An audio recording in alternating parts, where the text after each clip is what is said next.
All right, everyone. Before we begin, a few quick notes that you've probably heard several times before. Just a reminder to stop by the Business Hall in Bayside AB during the day and for the welcome reception at 1730 to 1900 tonight. Black Hat Arsenal's always got cool stuff, so check that out in the Palm Foyer on level 3. And make sure you join us for the Pony Awards tonight in Mandalay, BCD at 6:30. Lastly, please put your phone on vibrates and join me in welcoming our speakers.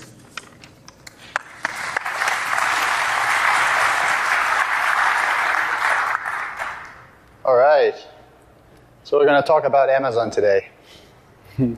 Any Amazon folks in the room, by the way? All right, so my name is Dan Amiga. I'm the co-founder and CTO of Fireglass. Dor is our security research team leader. And this talk is kind of a recap on the research that we've done. So in Fireglass, we're building a secure isolation solution, both on-prem and in the cloud. And part of our design criteria when we do these things in-house is we assume breach, right? So as we built our cloud infrastructure and as we've built our cloud deployment, right, it was very important for us, based on this assume already breached approach, to see how can we what attackers can do, what they can't do, and kind of like learn about that. And the concept that we had in mind was, I know how many of you guys know about Codespaces. Codespaces was a software as a service company which had to shut down. And the story behind the scenes was that attackers actually got access to the AWS security keys. And these guys didn't want to pay the attackers to leave the account. So they started to stop instances, right? So they started to remove the attacker's credentials. But then the attackers actually spotted that, and they basically terminated every instance in the account, every S3 bucket, everything like that. And these guys couldn't survive, so the domain is for sale. So what we've done actually in Fireglass internally is we have about 25 engineers, and we played hide and seek. So every engineer got access keys to an environment, which we later revoked. And what we did is we interviewed and researched what were the things these guys did in order to stay undetected, to stay persistent in the account, even though the access keys were revoked, and so on. All right, so pretty interesting. So what we're going to talk to you about today is actually the infection phase, what attackers should do or doing in order to survive and persist in the account, remain undetected, stuff like that. Very practical things you can do today. And just a very quick intro for those of you who are not 100% hands-on on AWS. Well, compute as a service, right, where you can spin up compute or storage or YAS resources or PAS resources, databases, and so on. And the interesting point is that everything in AWS can be controlled or automated via an HTTP call, right? So, in fact, there's a saying within engineers, within software engineers, that if you're doing things in AWS through the console, you're not doing them the right way. So you should do everything through an API. So because everything is exposed through a public API, right? If someone grabs a hold of the AWS access tokens or access keys, you're in a big trouble. So the way that AWS manages access keys, users, permissions, and policies, and all of the identity management story is via a service that is called IAM, or Identity Access Management. So as an attacker, what I'd like to do is actually try to understand how can I remain in the account even after admins have revoked my credentials in IAM. And then the second service that we're going to look at today is Lateral, which actually audits every HTTP call, every API call you make into AWS. And as an attacker, what I'd like to do is stay undetected. So I don't want my operations to be logged in Lateral. So we'll start with, the first thing that we want to start with is the infection phase. So just to go really quickly over the different things that attackers could do in order to gain access into an AWS account. And we divided this into 3 categories. First would be user fault infection. The second would be AWS-specific infections. And the third would be third-party services. And that's actually, we have some pretty interesting stories for you. So user fault infections, starting with infected machines, either remote access Trojans that was targeted in advance towards AWS admins, right? Or maybe a man in the browser, like a browser extension that starts as a friendly browser extension, but then later transforms into something malicious. There's a lot of helper browser utilities. Plenty of phishing attacks that are targeted towards AWS administrators. So things like your instance is about to be retired in an email, please log into the console, and that leads to a phishing attack. Some of those phishing attacks actually have the AWS SSL certificate because you can host static content on top of S3, right? So you see the same favicon, the same SSL or similar SSL certificate, and there's tons of source code repository errors, right? So you've got your devs actually pushing in code to public repositories. So I've actually been teaching cloud computing for about 6 years to university students. So I thought about, I would say, 1,200 students in the past 4 or 5 years. And source code repository is something that I thought that's only student things, only stuff that you see with education, that they make a mistake. But when we show this presentation, we actually got a lot of feedback. So you should watch out on what's being checked in.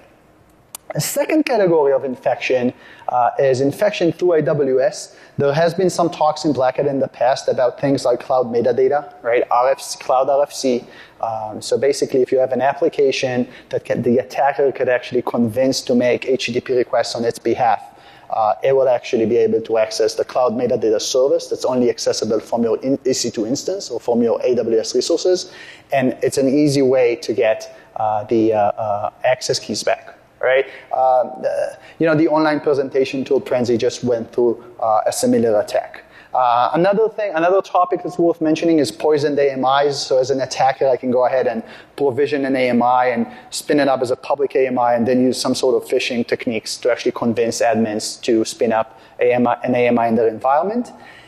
The third topic is something very, very interesting. I don't know if you guys know, but there's a lot of AWS is doing a great work with startups, and one of the things they're doing is they're giving incentive programs.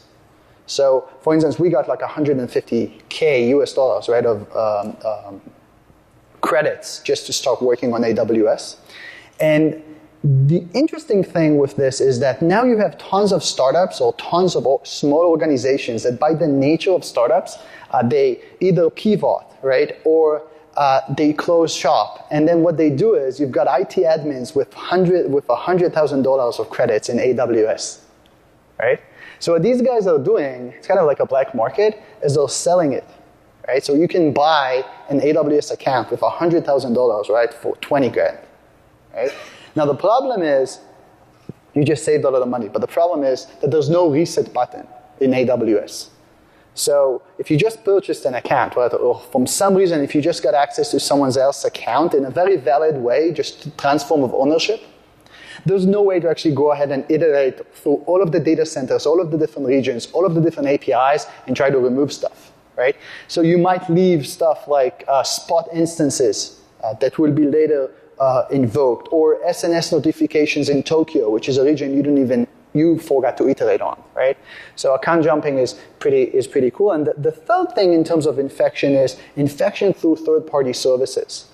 And that's very important to mention, that you're only as secure, right, as your third-party service you're using. And what's interesting with AWS is there's a whole ecosystem around AWS, like application performance and monitoring tools and stuff like that. So as an admin, what I'm going to do is I'm going to give credentials like read-only access keys to companies like Datadog.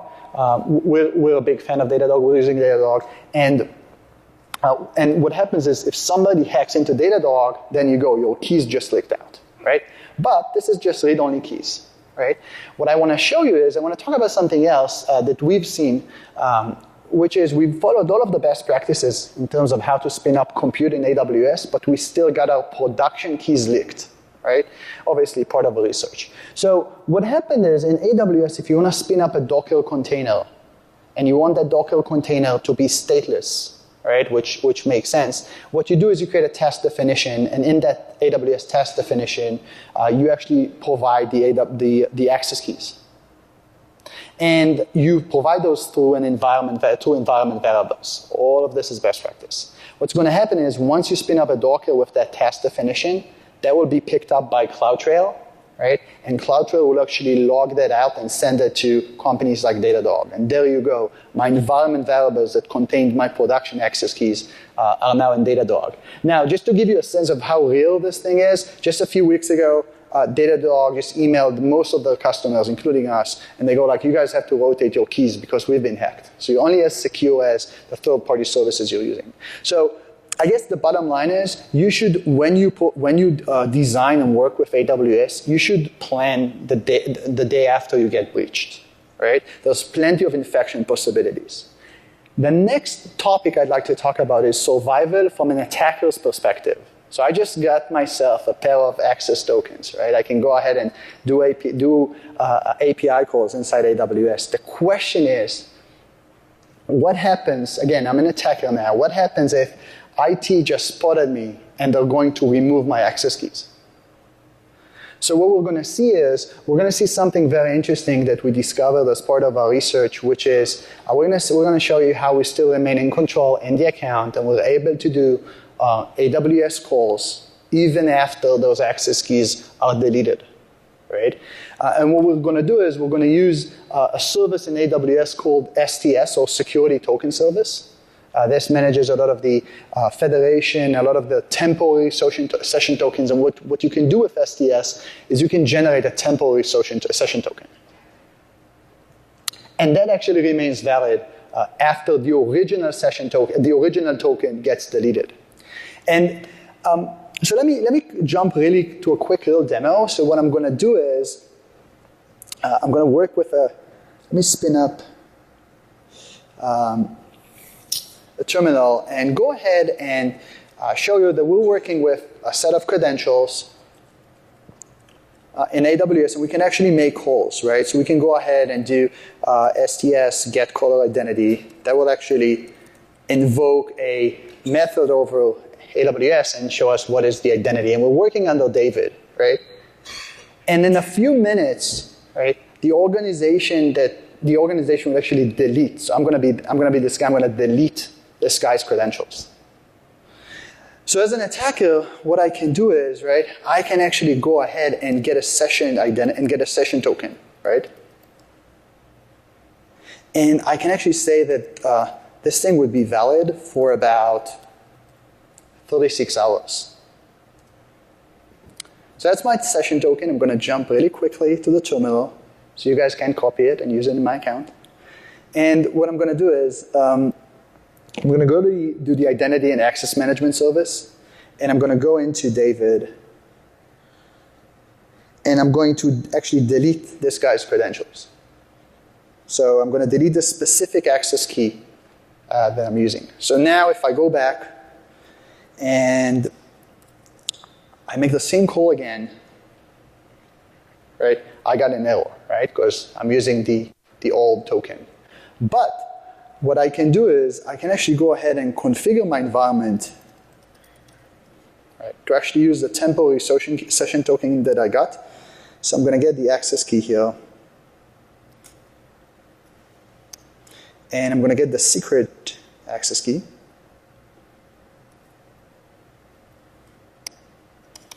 And then I'm going to use this temporary session token.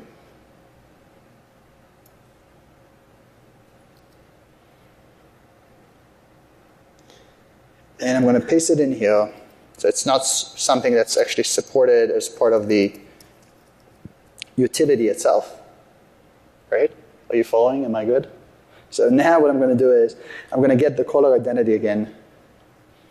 Only this time, right, I was actually able to make that API request, although I don't have any access keys anymore. Right? So that's temporary session key, which is not affiliated by Amazon's design with the original security key. So I can do a lot of things here, right? So I can go ahead and let's take a look at what are the instances that are currently running in the account. And remember, from an IT perspective, from the customer perspective, from the account perspective, I no longer have any any credentials whatsoever. So I can go ahead and use the temporary session token to actually see that I have instances running. I can query a lot of things inside the account. There's some stuff that I cannot do with a temporary session token, like if I try to actually list users on the specific IAM account, right? That's going to be challenging if this guy has multi-factor authentication enabled, right? So there's quite some things that I cannot do, but stopping instances, starting instances, S3, a lot of the things in the API stuff that I can do.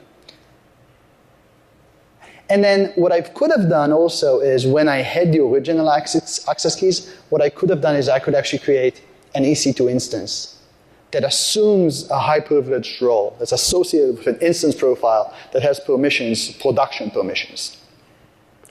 And then as an attacker right now, what I can do is I can actually start that instance if it was stopped. I can change the security groups if it was blocked from the outside. And I could always SSH, right, back to an EC2 machine.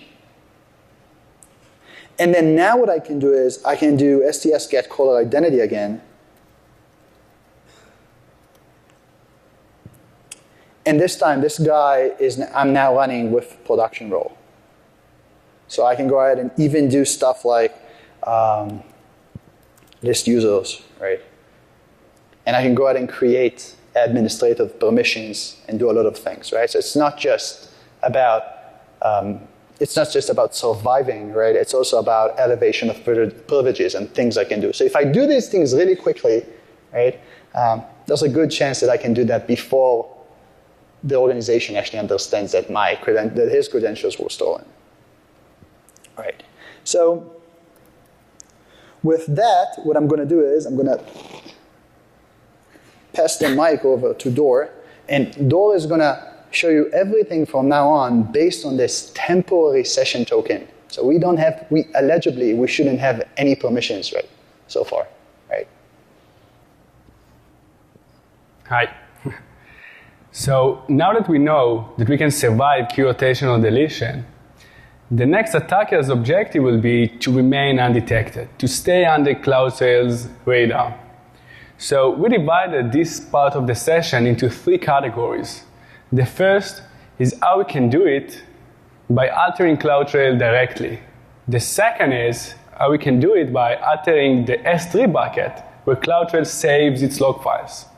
And the third is how we can interfere with the encryption process of the log files.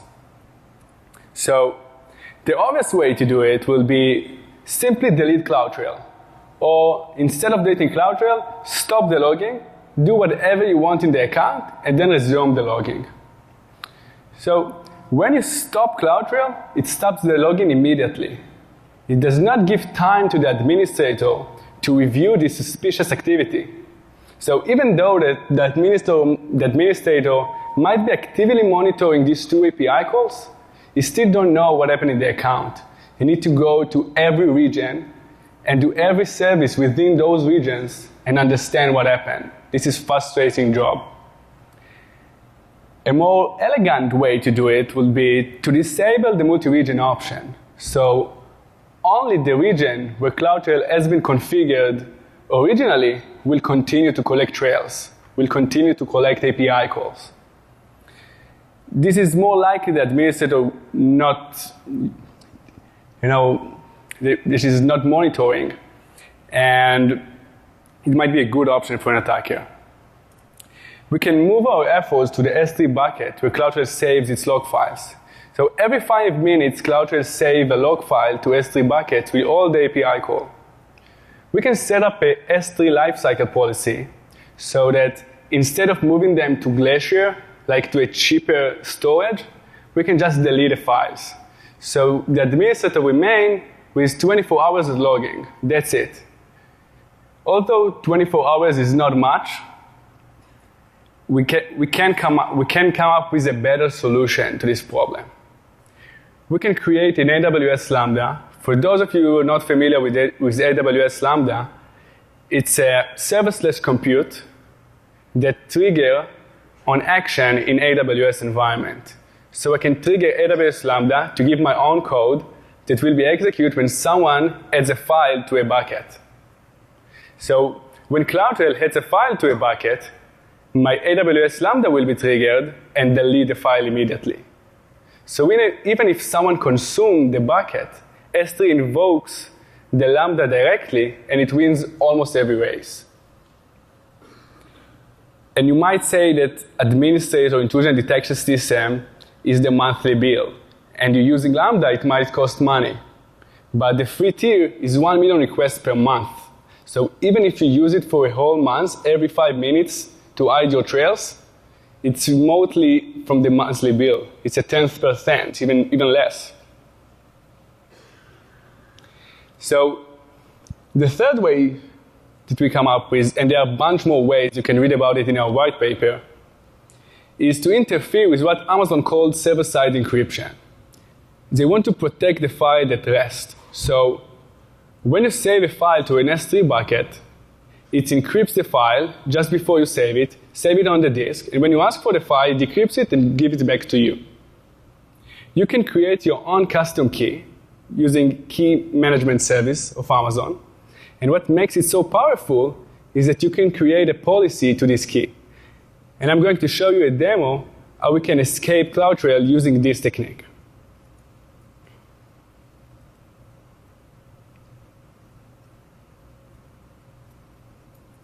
So the first thing we would like to do is to create our custom key.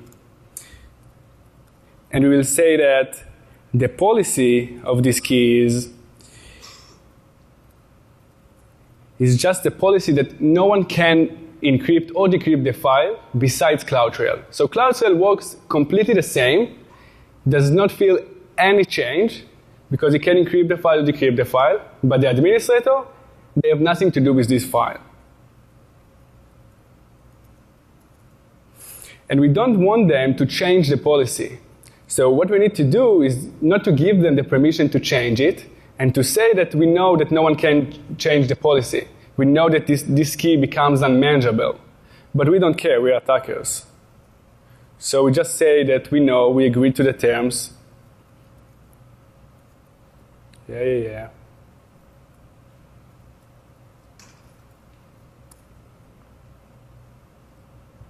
Okay, so now we create a key, and we need to associate it with a Lateral. So we take this key,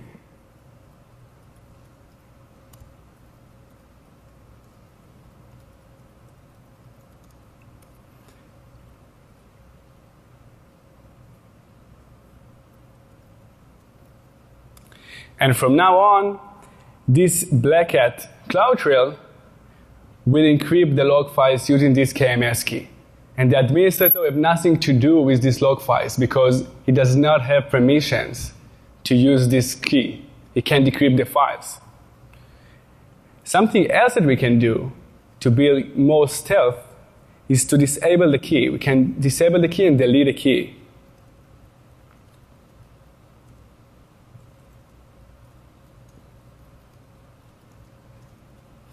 And from now on, even Lateral can save files to the bucket, because when he will ask for the key, he will say, I want to save this file to the bucket, the key is disabled. He can't do anything. So from now on, there are no files in the bucket. We can do whatever we want, and then restore everything back as normal. So I want to show you what the administrator see in this case. Because we don't have time to wait 5 minutes every time just to show you this. I made it earlier this morning. This is Black Hat 3. And I'll show you what you see beforehand. You see that there is last log file deliver time. See it right here. The only thing that is going to be missing is this one.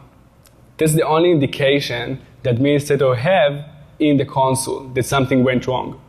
And it's only for a few minutes. You just do what you want, wait for the log files to flash, and then you restore everything back to normal. Great. So now we know that if we want, we can escape Lateral. It's not a big deal. There are plenty of ways to do it. The next objective will be to maintain persistence in the account. We're going to talk about two kinds of persistency.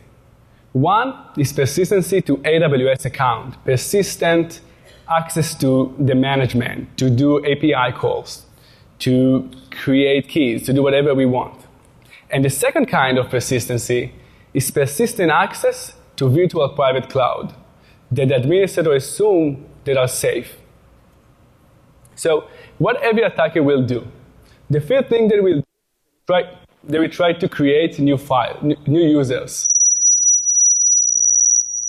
So when they will try to create these new users, they don't just create I'm attacker user, they will use the name of an existing user, just kind of typo squatting. And another thing that they were able to do is to use the fact that Amazon allows up to 2 access tokens per user. How convenient for the attacker. So we can iterate over all the existing user and create a second access key. So now you have a bunch of access keys. But the sharp guys here will understand that this is just a merely point-in-time activity. Because if the administrator suspects that something going wrong in his environment, he will delete all the users and create new ones. So in order to solve this problem, we can create an AWS Lambda to save the day. Basically, when someone creates a new user, we can create a Lambda that will be triggered and create an access key to this user and post it back to us. Now we have persistency to future users. Now we have a bunch of access tokens. Some of them might have permissions, some of them might not. And we want to use all these tokens. So we can backdoor roles. We can say all the roles in the environment can be able to assume by the tokens that we have. So we can take our tokens and assume roles to get more permissions, even though the administrator didn't meant it to be. We can create a Lambda that when it triggered on newly created roles and adds the backdoor to the role. Even if someone updates a role and delete our backdoor, we can create a Lambda that will be triggered again when someone updates a role to reintroduce the deleted roles, the deleted backdoors. So I know what you're all thinking, that Lambda is a very powerful tool and you want to protect it. So what an administrator can do in order to delete our functions? He can use this API call, delete function. But someone can spot something stupid with this API. Not stupid, like not smart. It's delete function and not delete functions. So we can create another Lambda that will be triggered when someone calls delete function to reintroduce all the deleted Lambdas. This is great, right? So we can create multiple Lambdas to reintroduce our Lambdas, and we are persistent in the account. To be honest, there are ways to overcome this. You can create policies, it takes a few minutes, and you can overcome this, but we are not going to go easy on the administrators. The last kind of persistence we're going to talk about, Dan will elaborate more about it. Yeah. You hear me, guys? Can you turn on the mic? Yeah? All right. So, actually, cheers to Dor. It's his first Black Hat. He comes here as a presenter, so cheers, Dor.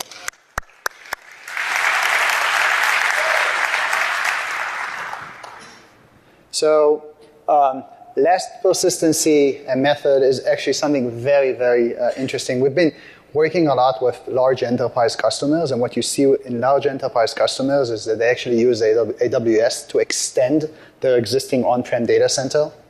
And one of the ways to do that is to actually create a virtual private zone or a VPC that has no inbound or outbound traffic, right? So it only has access from within the data center, right? So everything, private IPs, private nets, and so on. But remember when we started the presentation, we talked about that everything in AWS is exposed as a public HTTP endpoint. So what we can actually do is we can take a VPC, if we have access to the account, right? So we can take a VPC, right? That VPC is surrounded with security groups and ACLs. There's no inbound or outbound access, right? But what we can do is we can actually inject a Lambda inside that VPC, right? And then by design, right? There's all kinds of endpoints in AWS, like the AWS Gateway API, right? That actually triggers a Lambda once you make an HTTP call, and by design, this is exposed to the outside world. So what we can do is we can actually spin up an AWS gateway, right? Invoke stuff from the outside world. That will trigger a Lambda inside the VPC, right? Because the gateway to the Lambda is AWS specific stuff, right? That will actually trigger something, right, in an environment that's not even supposed to be exposed from the outside world, right? So plenty of options there, and even if you use the right security groups, the right mechanisms, that's still an issue. We've got to summarize. I like to talk about the lateral movement capabilities inside AWS. So it's not just about the fact that if there's access into the account, someone can stop EC2 instances or containers. It's not just about data leakage where you can make sure you're encrypting your instances or you're encrypting your SQL or NoSQL data and so on. It's also about lateral movement back to the data center, right? Because of that direct connectivity. And there's also some other very, very funny things that you can do. So obviously, you can go ahead and provision users. You can go and do some privilege escalations. But you could also actually control Amazon support tickets. So you can do via the API, right? So there's a lot of interesting things you can do there in terms of combo social engineering and lateral movement, right? So there's a lot of things there. And when you think about the stuff that we talked about, because of the variety of services and regions, right, and the complexity of the policy, for an IT guy, right, to be able to control all of that, very, very, very challenging. And if you miss a certain point, it's pretty easy then. The effect is just so dramatic. I think we pitched that to we showed this presentation about 20 AWS IT guys, and they were all, well, this is interesting. We didn't think about that. So the last question is, what can you do? Right? I mean, what are the next steps and what can you do? And as always, especially with a platform like AWS, the devil is in the details, right? So when you're using a service, right, you should really take care of understanding post-bridge methodology, right? What do you do, right? Pay careful attention to CloudTrail and all of the different CloudWatch and notifications you want to set up, right? In case someone messes up with that. So that's one. The second would be, as always, you should plan your environment as your architecture as a stateless architecture, where you focus on your data, right? So make sure the data is encrypted. Make sure that if the data is stolen, right, there's no way to actually decrypt that. And assume that your environment could be teared down to pieces, like what happened to code spaces.